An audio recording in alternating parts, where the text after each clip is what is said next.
नमस्कार दोस्तों। आज वही टॉपिक राजस्थान पुलिस का जो महिलाएं बाल अपराध से संबंधित था। जो कल वाले पार्ट में मैंने आपको बताया था कि संविधान में कौन कौन से किस प्रकार से प्रावधान किए गए महिलाओं के संरक्षण अर्थात उनकी सुविधाओं के लिए, उनके मतलब कहें तो उनके साथ कोई दुर्व्यवहार न हो, तो इस प्रकार से उनके सम्मान के लिए जो मैंने बताया था आपको अनुच्छेद वो बता दिए। अब आज बात करते हैं आईपीसी की, यानी इंडियन पेनल कोड। आईपीसी, आई का मतलब होता है इंडियन, पी का मतलब होता है पेनल और सी का मतलब होता है कोड। यानी अर्थात हिंदी में बात करें तो भारतीय दंड संहिता। और जो भी अपराध होते हैं भारत में उनको किस कानून के तहत सजा मिलती है, अर्थात अपराधी को जब पुलिस अरेस्ट करती है तो ध्यान रहे आईपीसी की धारा के तहत ही करती है। इसीलिए राजस्थान पुलिस के जो अभ्यर्थी हैं उनको ये थोड़ी बहुत जानकारी के लिए ये टॉपिक जोड़ा गया है। तो भारतीय दंड संहिता की धारा के तहत अगर कोई अपराधी है उसको गिरफ्तार किया जाता है। ध्यान रहे ये कब लागू हुआ था, आईपीसी कब लागू हुई थी, भारतीय दंड संहिता ये कानून कब बना था? ध्यान रहे 1860 में ये लागू हो गया था। और उस समय अंग्रेजों का शासन था भारत में, भारतीयों का नहीं था। और ध्यान रहे विडंबना है भारत की कि अब तक वही कानून लागू है। अंग्रेजों ने जो हमारे पर कानून बना के गए थे, छोड़ के गए थे, और वही आज तक लागू है। इन कानूनों के तहत आपको पता है अपराधियों को लंबे समय तक सजा नहीं मिल पाती। बहुत बार बार कोर्ट में उनको बुलाया जाता है, बीच में उनको पूछा जाता है कि मुखबिर कौन है, किसने देखा, तो सजा मिल ही नहीं पाती। तो आप कई बार कहते हैं अंग्रेजों ने क्या दिया, देखो ये दे दिया और अभी तक चल रहा है, इसको हम मान रहे हैं। नहीं तो बनाओ ना अपने हिसाब से। हम अपने समाज के अनुसार कानून नहीं बना पा रहे। देखो इसका बदलाव करते हैं तो विरोध करते हैं, और नहीं बदलाव करें तो इसका आलोचना करते हैं। तो ये देखिए हम सबकी कमजोरियां हैं, इनको सुधारना पड़ेगा। तो उस समय जब ये लागू हुआ था तो ये लॉर्ड कैनिंग भारत का गवर्नर जनरल था। पूछ सकते हैं कि आईपीसी अर्थात भारतीय दंड संहिता लागू हुई 1860 में, उस समय भारत का गवर्नर जनरल कौन था? तो लॉर्ड कैनिंग। ऑप्शन टाइप प्रश्न आ सकता है आपके राजस्थान पुलिस में, Lord Dalhousie, Lord Canning, Lord Ripon, Mountbatten, इस प्रकार से। तो आपको उत्तर देना होगा लॉर्ड कैनिंग। और ध्यान रहे ये प्रश्न बड़ा महत्वपूर्ण है। पूछ सकते हैं आपको कि भारतीय दंड संहिता यानी आईपीसी की धारा निम्नलिखित में से लागू नहीं होती। ऑप्शन में दे सकते हैं भारतीय नागरिक, विदेशी नागरिक, भारतीय सेना, और एक देते मान लीजिए भारतीय किसान। तो ध्यान रहे इसमें आप क्या करेंगे, विदेशी नागरिक मत कर देना। विदेशी नागरिक भी अगर भारत में आकर के अपराध करता है तो उसे भी सजा मिलेगी। ध्यान रहे भारतीय नागरिक अपराध करता है तो उसे भी भारतीय दंड संहिता के अनुसार ही सजा मिलेगी। किसान हो तो किसान को भी छूट नहीं है इसी के लेकिन भारतीय सेना है उसका अपना खुद का कानून है, अर्थात ध्यान रहे सेना पर यह आईपीसी की धारा लागू नहीं होती। सेना की पुलिस अलग होती है, नाम सुना होगा आपने सीएमपी। जो लंबे जवान होते हैं, अच्छे हट्टे कट्टे होते हैं, उनको पुलिस में ले लेते हैं सेना में। तो सेना की अलग पुलिस होती है। तो ये समझ में आ गया होगा आईपीसी। और ध्यान रहे जितने भी जो अपराध होते हैं, कितने भी अपराध हों, वो अपराध कोई अगर व्यक्ति अपराध करता है तो अपराध के लिए जो सजा का प्रावधान है वो किस में है? तो ध्यान रहे ये प्रश्न बड़ा महत्वपूर्ण है। पूछ ले अपराध के लिए, ऐसे प्रश्न बना दे अपराध के लिए सजा का प्रावधान किस कानून में, किस कानून में है? तो आप अगर ये ऑप्शन में आ जाए आईपीसी अगर भारतीय दंड संहिता, भारतीय संविधान, इस प्रकार से, तो ध्यान रहे उत्तर क्या करोगे, भारतीय दंड संहिता। भारतीय दंड संहिता में अपराध के लिए सजा का प्रावधान है। पूछ लें बार बार फिर प्रश्न बता रहा हूं, अपराध के लिए सजा का प्रावधान है वो किसमें है? तो भारतीय दंड संहिता में है। आगे बात करते हैं, आगे जो महत्वपूर्ण टॉपिक चल रहे हैं इसमें देखिए, इसमें राजस्थान पुलिस में पहला जो अपने आज टॉपिक ले रहे हैं वो है कार्यस्थल पर महिला यौन उत्पीड़न निषेध अधिनियम। अब ये कार्यस्थल है कौन सा? कार्यस्थल वो है चाहे सरकारी हो चाहे निजी हो। जैसे मान लीजिए कोई ऑफिस है, प्राइवेट है, कोई प्राइवेट स्कूल है, प्राइवेट संस्थाएं हैं, या सरकारी स्कूलें हैं, या सरकारी विभाग हैं, जितने भी विभाग हैं, मान लीजिए एलआईसी विभाग है, या फिर कोई कंपनी से संबंधित, फैक्ट्री से संबंधित कोई कंपनियां चलती हैं, उसमें बहुत सारे व्यक्ति काम कर रहे हैं, उसमें महिलाएं भी काम कर रही हैं। तो वो महिलाएं जो काम कर रही हैं वो कार्यस्थल पर काम कर रही हैं। कार्यस्थल पर महिला यौन उत्पीड़न निषेध अधिनियम, ध्यान रहे ये 2013 में ये कानून आया था। प्रश्न पूछ सकते हैं, मोस्ट प्रश्न है, ध्यान रहे, मोटा मोटा ही पूछते हैं, आप गहराई तक नहीं जाएं। कार्यस्थल पर महिला यौन उत्पीड़न निषेध अधिनियम कब पारित हुआ? तो ध्यान रहे 2013 में ये पारित हो गया था, 12 अप्रैल 2013 को, और उसी वर्ष लागू हो गया। इससे पहले 2013 से पहले जो महिलाएं थी, अगर उनके साथ कहीं दुर्व्यवहार होता है, यौन उत्पीड़न होता है, तो वो आईपीसी आपको पता है इंडियन पेनल कोड है, ये 1860 में लागू हुआ था। उस भारतीय दंड संहिता के अनुसार ही जो आईपीसी की धारा 354 है उसके तहत ये दंड मिलता था, अर्थात वो जो सुनवाई होती थी वो होती थी 354 के तहत, आईपीसी की धारा 354 के तहत। लेकिन अब भी उसके तहत होती है, ऐसी बात नहीं है।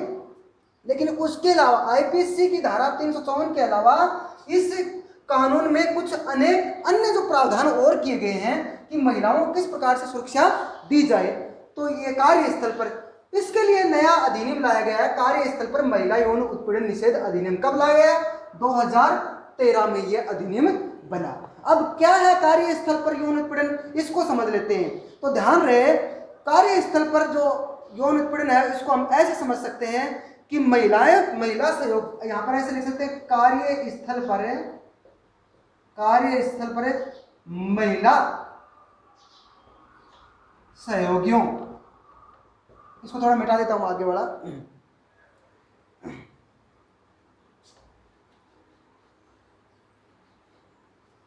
कार्यस्थल पर महिला सहयोगियों के खिलाफ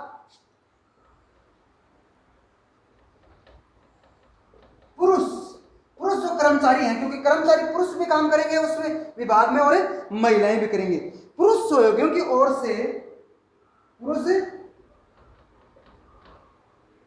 सहयोगियों की ओर से। अब यहां पर थोड़ा शब्द समझना, देखो कार्यस्थल पर महिला भी काम कर रही है और पुरुष, दोनों सहयोगी हैं आपस में, क्योंकि भाई अलग अलग एक विभाग में आपको पता है मिलजुल करके काम करना पड़ता है। यहां सहयोग हो रहा है की ओर से, यानी पुरुष सहयोगियों की ओर से। यहां पुरुषों के बारे में बात आई है, अवांछित प्रत्यक्ष या अप्रत्यक्ष रूप से, अवांछित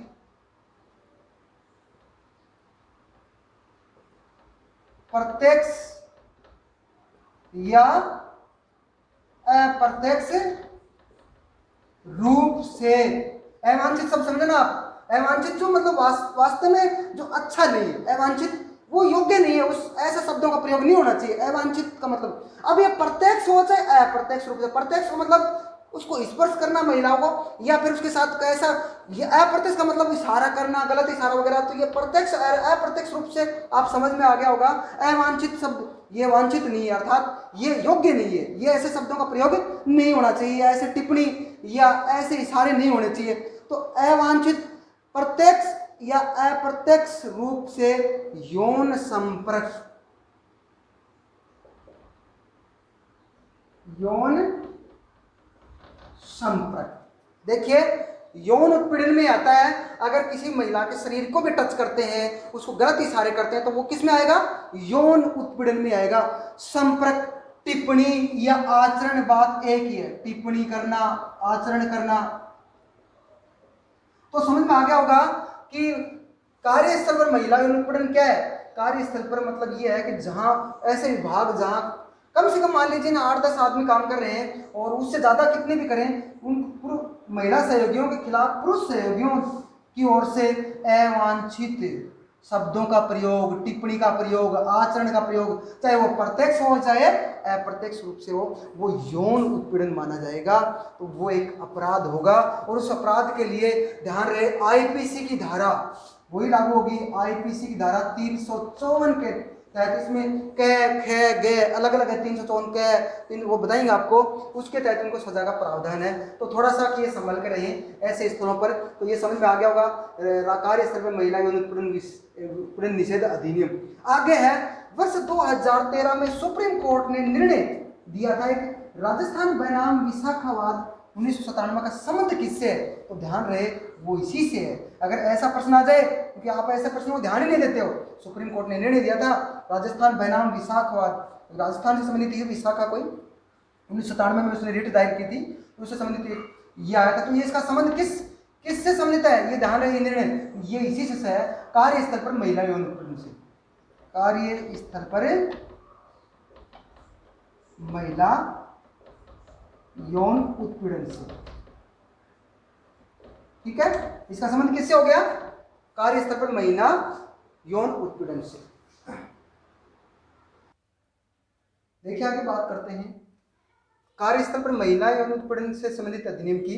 आपको पता है 2013 में लागू हुआ है।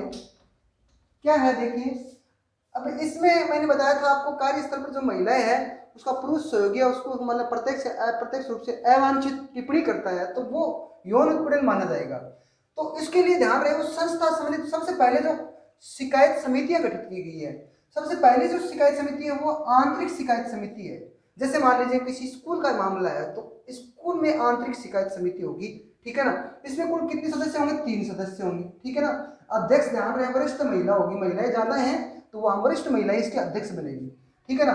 और ये ध्यान रखना है बाकी जो सदस्य हैं पुरुष भी हो सकते हैं महिलाएं भी हो सकती हैं। फिर इस पर शिकायत पर ध्यान रहे वो शिकायत कब करेंगे, वो जब पीड़िता है ना वो 3 महीने के अंदर अंदर शिकायत करनी होगी पीड़िता को। अगर जिसके साथ दुर्व्यवहार हुआ है वो महिला आंतरिक शिकायत समिति को 3 माह के अंदर वो शिकायत दर्ज कराएगी, तब वो सदस्य सुनवाई शुरू करेंगे, ठीक है।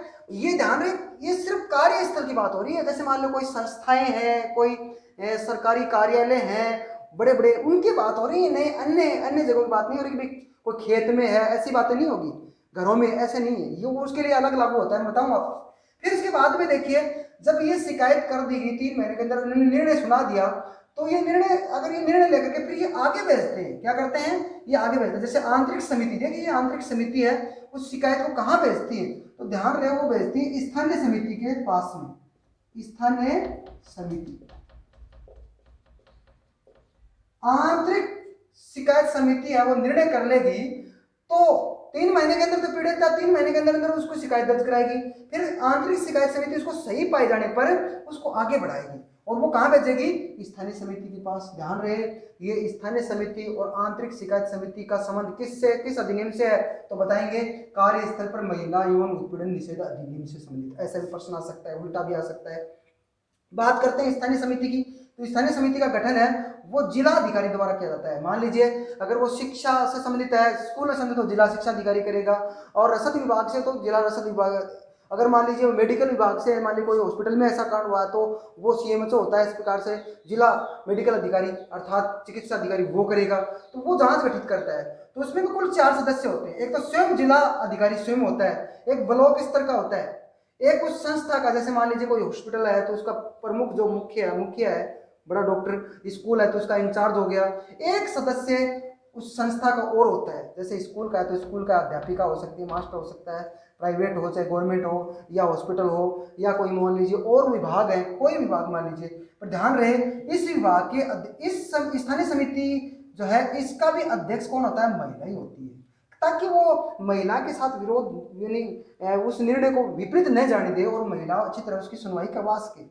और अगर इस आंतरिक शिकायत समिति ने भी अगर वो मान जांच सही पाई गई कि वास्तव में इस पीड़िता के साथ दुर्व्यवहार हुआ है तो उस पीड़िता की वो जो पीड़िता है वो कहे कि वास्तव में इसकी इच्छा अनुसार उसको सजा मिलनी चाहिए उसकी सहमति से, तो ध्यान रहे उसको सजा दी जा सकती है। उस कर्मचारी को उसको अपराधी घोषित होने पर धारा 10 के तहत या 16 बताऊंगा बाद में, उसको क्या पहले ये आंतरिक समिति क्या करेगी, या तो उसको 50,000 रुपये का जुर्माना देगी, ठीक है, या उसे नौकरी से निष्कासित कर सकती है, या उसकी वेतन वृद्धि या पदोन्नति रोक सकती है, अपराध सिद्ध न होने पर चेतावनी देकर छोड़ सकते हैं कि फिर से मत करना, उस पुरुष कर्मचारी को चेतावनी दी जा सकती है। ध्यान रहे इस प्रकार से ये सजा होती है। लेकिन ध्यान रहे मान लीजिए महिला ने ये आंतरिक शिकायत के पास समिति के पास भेज दिया, आंतरिक शिकायत समिति स्थानीय समिति के पास भेज दिया मामला, और चल रहा है, बीच में वो महिला चाहती है सुलह, क्योंकि आजकल आपको अपराधों में सुलह हो जाती है। महिला चाहती है कि भाई चलो इस कोई बात नहीं, इसने गलती से कर दिया होगा, हो सकता है इसके साथ और कोई मतलब उस समय इसका माइंड अपसेट हो रहा होगा, कोई घरेलू परिस्थितियाँ होंगी, तो वो सुलह भी होती है। तो सुलह से संबंधित जो धाराएं हैं उन धाराओं को हम बात कर लेते हैं। हालांकि ये धाराएं ये सारी ये शिकायत समिति यही करेंगी, ये निर्णय करेंगी। अगर इनसे भी अगर नहीं होता है, नहीं मानती है पीड़िता, तो फिर पुलिस के पास जाएगी, फिर आईपीसी की धारा 354 के तहत उसके खिलाफ मुकदमा दर्ज होगा। तो ध्यान रहे, अभी मैं आपको सुलह वाली बताता हूँ, आपको धाराएं जो कार्यस्थल पर जो यौन उत्पीड़न से संबंधित अधिनियम धाराएं उनको बताता हूँ। देखिए आगे की बात करते हैं। मैंने बताया था आपको एक तो आंतरिक समिति और एक स्थानीय समिति। वहां अगर मान लीजिए वो निर्णय करती हैं स्थानीय समिति, तो उससे पहले सुलह भी होती है, और सुलह होती है धारा यानी कि कार्यस्थल पर महिला यौन उत्पीड़न अधिनियम है उसकी धारा 10 के अनुसार क्या होती है, सुलह होती है। सुलह का मतलब महिला अनुरोध कर दे कि ठीक है, इस पुरुष ने हो सकता है जाने अनजाने में गलती कर दी होगी, तो मैं नहीं चाहती इस प्रकार भाई, तो इस प्रकार से वो सुलह हो सकती है, उसको माफ किया जा सकता है, दोनों में मामला वो रद्द किया जा सकता है। ध्यान, लेकिन ध्यान रहे बाद में उस जांच की दोबारा जांच नहीं होगी। ध्यान रहे, एक बार जांच होने के बाद में दोबारा जांच नहीं होगी, बस फिर मामला खत्म हो जाता है। और फिर इसके बाद में मान लीजिए वो सुलह नहीं चाहती है, तो परिवादी की जांच शुरू होती है, ठीक है ना। यानी कि जो परिवादी की जांच शुरू करती है आंतरिक समिति, वो धारा 11 के अनुसार शुरू करती है, और मामला सही हो तो 7 दिन के अंदर वो पुलिस को रिपोर्ट भेज सकती है। और ये भी बताया था मैंने आपको, वो चाहे यानी कि वो निर्णय नहीं कर पा रही है, उसकी समझ से बाहर है, या कुछ उसके ऐसा लग रहा है कि इसको उच्च स्तर की समिति से ये निर्णय होना चाहिए, तो वो अपने से ऊपर वाली समिति है स्थानीय समिति, उसको भी भेज सकती है। और फिर उसके बाद में ध्यान रहे, जब ये जांच चल रही होती है उस समय लंबित होती है, तो जांच प्रभावित न हो, इसलिए धारा 12 के अनुसार उस महिला का मान लीजिए स्थानांतरण हो सकता है, 3 महीने की उसको घर पर छुट्टी दे सकते हैं, अन्य राहत दे सकते हैं कि भाई आप घर पर चले जाएं कुछ 3 महीने के लिए, या आपका स्थानांतरित किया जाएगा इस दूसरे विभाग दूसरी जगह, ताकि ये पुरुष आपको परेशान न करे, डराए धमकाए न। तो इसलिए ये उस महिलाओं के लिए सुरक्षा के लिए ये धारा 12 दी गई है, थोड़ी जांच प्रभावित न हो। और जांच रिपोर्ट आती है 13 के अनुसार, धारा 13 के अनुसार यौन उत्पीड़न की धारा 13 क्या जांच रिपोर्ट आती है, उसमें जिला शिक्षा अधिकारी या जिला, अगर शिक्षा संबंधित मामला है तो अदर चिकित्सा संबंधित मामला है तो वो करेगा, तो जिला अधिकारी होता है वो 60 दिन के अंदर कार्रवाई करेगा। और अगर मिथ्या और झूठा दोषपूर्ण, अगर कई बार अधिकतर ऐसे ही मामले आते हैं दोषपूर्ण और झूठा, क्योंकि आपस में बनती नहीं है तो दोषपूर्ण लागू होता है वो, तो वो दोषपूर्ण झूठे दोष से क्या करते किसी पुरुष को जबरदस्ती झूठा मामले में फंसाना, तो वो धारा 14 के अनुसार ध्यान रहे उस महिला के विरुद्ध भी सरकार के नियमों के अनुसार कार्रवाई हो सकती है। इसलिए ये महिला उत्पीड़न से संबंधित धारा यानी उत्पीड़न निषेध अधिनियम 2013 संबंधित ये धाराएं आपको मैंने बताई है। अब इसमें आपको समझ में आ गया होगा, अगर मान लीजिए ये धाराएं तो ये समितियां ही करती हैं, इनके तहत जांच वगैरह, फिर भी अगर मान लीजिए वो संतुष्ट नहीं है महिला, और महिला कहती है कि इसको आगे ले जाए, तो वो पुलिस को सौंप देते हैं। पुलिस फिर आईपीसी की धारा 354 के तहत मामला दर्ज करके फिर उसमें अलग अलग एंगल से देखती है वो कि किस प्रकार से उसके साथ यौन उत्पीड़न हुआ है। मैं आपको यौन उत्पीड़न के भी बारे में कुछ बताना चाहता हूँ यहाँ कि यौन उत्पीड़न वास्तव में है क्या, उसका तात्पर्य क्या है, तो उसको देखते हैं एक बार, देखते हैं आगे। यौन उत्पीड़न से तात्पर्य क्या है, कई बार ये प्रश्न भी आ सकता है आपको कि यौन उत्पीड़न से तात्पर्य क्या है या तात्पर्य नहीं है, एक ऑप्शन गलत दे देगा, ठीक है ना। क्या है यौन उत्पीड़न से तात्पर्य, किसको कहेंगे यौन उत्पीड़न, ध्यान रहे यौन उत्पीड़न कहेंगे प्रत्यक्ष या परोक्ष शारीरिक संपर्क। आप अच्छी तरह जानते हो, आप राजस्थान पुलिस के युवा हो, तैयारी कर रहे हो, किसी महिला या लड़की अगर वो कार्यस्थल पर यौन यानी कार्य कर रही है, तो उसके साथ शारीरिक संपर्क बनाना या परोक्ष रूप से उसके किसी अंग को टच करना, हाथ से पैर से जो भी, तो कहने का अर्थ ये प्रत्यक्ष या परोक्ष शारीरिक संपर्क है, ऐसा करते हैं तो यौन उत्पीड़न माना जाएगा। ये तो आप सबको पता है ही है, इसमें कोई शक नहीं। ध्यान रहे इसके अलावा यह भी यौन उत्पीड़न में आता है, यौन संबंधों की सहमति के लिए मांग करना या प्रार्थना करना। मान लीजिए कोई महिला है और उसको ये बार बार मांग की जा रही है कि यौन संबंधों के लिए, या उससे प्रार्थना की जा रही है, उसको ब्लैकमेलिंग किया जा रहा है, उसके उनके मन के विचारों को बदला जा रहा है, तो ध्यान रहे वो भी यौन उत्पीड़न माना जाएगा। भद्दे कथन करना, उसको गालियां देना, गंदी अश्लील गालियां देना, आपने कई बार सुना होगा, कई बार देते हैं, कई आम भाषाओं में बोलते रहते हैं गलत शब्द। तो ध्यान रहे, अगर गंदे शब्द हैं जो महिलाओं की गरिमा के अनुकूल न हो, तो वो अगर ऐसे उसके बारे में कहा जाएगा उस महिला की, ये महिला तो ऐसी है, वो भद्दे कथन है, वो उत्पीड़न से संबंधित माना जाता है। ध्यान रहे, अश्लील साहित्य दिखाना मोबाइल फोन में, या कोई चित्र, या कहें तो कोई विशेष रूप से नंगे चित्र वगैरह दिखाना, ये अश्लील साहित्य में आते हैं। अगर ऐसे भी करते हैं तो भी यौन उत्पीड़न का मामला होगा, अर्थात वही सजाएं उस पर निर्भर होंगी। इसके बाद में मौन संकेत करना, शारीरिक इशारा करना, कई बार इशारे भी गलत होते हैं, आंखों का इशारा, अंगुलियों का इशारा जो बिल्कुल गलत होता है, समाज के लिए मान्य नहीं होता है, तो ऐसे इशारे करते हैं तो भी यौन उत्पीड़न कहलाएगा। ये सारे के सारे ऑप्शन है यौन उत्पीड़न से संबंधित हैं। इसमें आप पूछ सकते हैं कि यौन उत्पीड़न से संबंधित नहीं है, तो इसमें आप मान लीजिए प्रत्यक्ष या परोक्ष शारीरिक संपर्क आ गया, यौन संबंधों की मांग करना संबंधित आ गया प्रश्न। अगला है शारीरिक इशारा करना आ गया। एक ऑप्शन ये आ गया, मान लीजिए कि बीमार महिला को हॉस्पिटल पहुंचाना, या मान लीजिए उसकी स्थिति ऐसी नहीं कि इमरजेंसी कोई एक्सीडेंटल केस हो गया तो उसको हाथों से उठा करके उसको गाड़ी में डालना, तो ऐसा एक ऑप्शन आए तो वो यौन उत्पीड़न में नहीं आएगा, क्योंकि वो परिस्थितियां आप निर्भर कर रही है, क्लियर कर रही है कि वो ऑप्शन में अलग ही दिख रहा है। तो इस प्रकार से आपको पूछ सकते हैं यौन उत्पीड़न का तात्पर्य। ध्यान रहे, यौन उत्पीड़न रोकने का लाभ, यानी कार्यस्थल पर यौन उत्पीड़न रोकने का जो मुख्य कहने का अर्थ जो जिसका कर्तव्य है, कौन रोकेगा, तो ध्यान रहे वो संस्था का इंचार्ज रोकेगा। ठीक है ना, इंचार्ज का एक कार्य है कि कार्यस्थल पर किसी महिला के साथ यौन उत्पीड़न न हो। यौन उत्पीड़न की मैंने आपको बताई दिए, यौन उत्पीड़न से संबंधित तात्पर्य का मतलब ये नहीं कि अब सिर्फ सीधा ही प्रत्यक्ष रूप से शारीरिक संपर्क की बात मानेंगे, नहीं, बहुत सारे इसमें पॉइंट्स दिए हैं। इनमें ऐसा कोई उनके सामने आता है तो वो इंचार्ज उनको समझाएगा कि ऐसा नहीं, ये करना गलत है, तो वो वहाँ व्यवस्थाएं बनाए रखेगा। और इसके बाद में एक प्रश्न आपको और भी बता देता हूँ कि ध्यान रहे,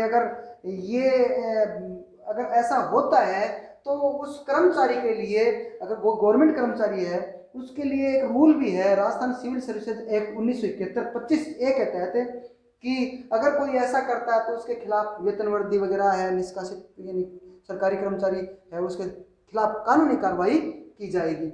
और एक छोटी सी बात और बता रहा हूँ आपको, बड़ी महत्वपूर्ण है, कार्यस्थल पर यौन उत्पीड़न मामलों को रोकने संबंधित अर्थात इनको उजागर करने से संबंधित एक अभियान चला था, वो था मीट टू मीट अभियान। मीट टू मीट अभियान, ये मीट टू मीट अभियान है, ध्यान रहे, ये सोशल मीडिया पर चला था। क्या चला था? सोशल मीडिया पर। सोशल मीडिया यही होती है जैसे अपने व्हाट्सएप वगैरह है, फेसबुक वगैरह। और ये किसने चलाया था? ये चलाया था तनुश्री दत्ता ने, एक अभिनेत्री है तनुश्री दत्ता। पूछ लें कि मीट टू मीट अभियान किसने चलाया, तो तनुश्री दत्ता ने। कहाँ चलाया? सोशल मीडिया पर चलाया, ध्यान रहे। और क्यों चलाया? तो वो इसलिए चलाया, कार्यस्थल पर महिलाओं को यौन उत्पीड़न रोकने संबंधित, उनको जागृत करने संबंधित, उनके नियमों को उनको जानकारी देने संबंधित। इस प्रकार से अगर होता है तो वो तुरंत ही इसकी शिकायत करें। तो ये मित्रों समझ में आ गया होगा मेरे हिसाब से। अब इसमें अगर कोई महिला के साथ कार्यस्थल पर मान लीजिए यौन उत्पीड़न होता है, ठीक है, और वो इससे संतुष्ट नहीं है, इन जो धाराएं हैं, ये धाराएं अलग जोड़ी गई हैं अधिनियम में, तो वो पुलिस में जा सकती है और आईपीसी की धारा 354 के तहत उस परिवादी के खिलाफ है वो एफआईआर दर्ज होती है, फिर उसकी जांच होती है, उसको सजा मिलती है। ध्यान रहे, ये तो सिर्फ कार्यस्थल की बात हो रही है। महिला है वो कोई भी हो सकती है, घर पर हो सकती है, खेत में हो सकती है, रास्ते में हो सकती है, जरूरी थोड़ी कार्यस्थल पर ही हो, जरूरी थोड़ी कर्मचारी करे, सहयोगी कर्मचारी, कोई अन्य आदमी जैसे अनपढ़ लोग हैं बहुत सारे बाहर, कई ऐसे असामाजिक तत्व होते हैं, वो अगर दुर्व्यवहार करें तो उनके खिलाफ, और ये चाहे कार्यस्थल पर हो, ये जो पुलिस कार्रवाई करती है वो अनुच्छेद आईपीसी की धारा 354 के तहत करती है। और मैं आपको उसके ऊपर एक टॉपिक बनाऊंगा, अगला जो पार्ट होगा वो बड़ा महत्वपूर्ण होगा, 100% 1% आएगा उससे। अनुच्छेद 354 आपको 1% 100% मिलेगा। क्यों? क्योंकि सबसे महत्वपूर्ण वही है। और उसमें कौन कौन से धारा के तहत किस प्रकार से क्या अपराध है, कौन सी सजा है, वो मैं आपको बाकायदा धीरे धीरे बताऊंगा। तो इतना बड़ा वकील नहीं बनना, सिंपल तरीके से चलना है, जो समझ में आए उतना ही। और इतना भी मैं आपको काफ़ी बता रहा हूँ, ज़्यादा से ज़्यादा बता रहा हूँ, आप ये डरे नहीं कि प्रश्न बाहर चला जाएगा। 100% प्रश्न इसी से आएगा, बाहर नहीं जाएगा। क्योंकि मेरा अनुभव है, आज से मैं 1998 से लेकर के ये राजस्थान पुलिस से संबंधित तैयारियां करा रहा हूँ। बहुत सारे बच्चे हैं, प्रत्येक थाने में है, और बोलिए आप लगभग थाने में है राजस्थान पुलिस के बच्चे, मेरे पढ़े हुए स्टूडेंट। बहुत सारे तो मैं भूल ही गया हूँ, उनका बायोडाटा ही नहीं रखता हूँ। तो इस प्रकार से आप डरे नहीं, बाकायदा इसको आसानी से पढ़ें, अपने मित्रों तक पहुँचाएं, शेयर करें, और ज़्यादा से ज़्यादा इस चैनल को सब्सक्राइब करें। आप भी हेल्प करें मेरी, ताकि ये सब्सक्राइबर होगा तो इसको मतलब कहने का ज़्यादा ज़्यादा इसका प्रचार होगा, और प्रचार होगा तो ये ज्ञान सबको मिलेगा। मुझे ज़रूरत नहीं है, मैं ये नहीं कह रहा हूँ आपको कि भी मैं इतना ज़्यादा प्रचार करें कि मैं सिर्फ मेरे लिए कर रहा हूँ, नहीं। मैं गवर्नमेंट कर्मचारी हूँ, मैं तो ये चाहता हूँ कि किसी बच्चे का भला हो, ठीक है ना, और वो भी मुफ्त में हो। तो धन्यवाद सबको, नमस्कार, राम राम सभी को।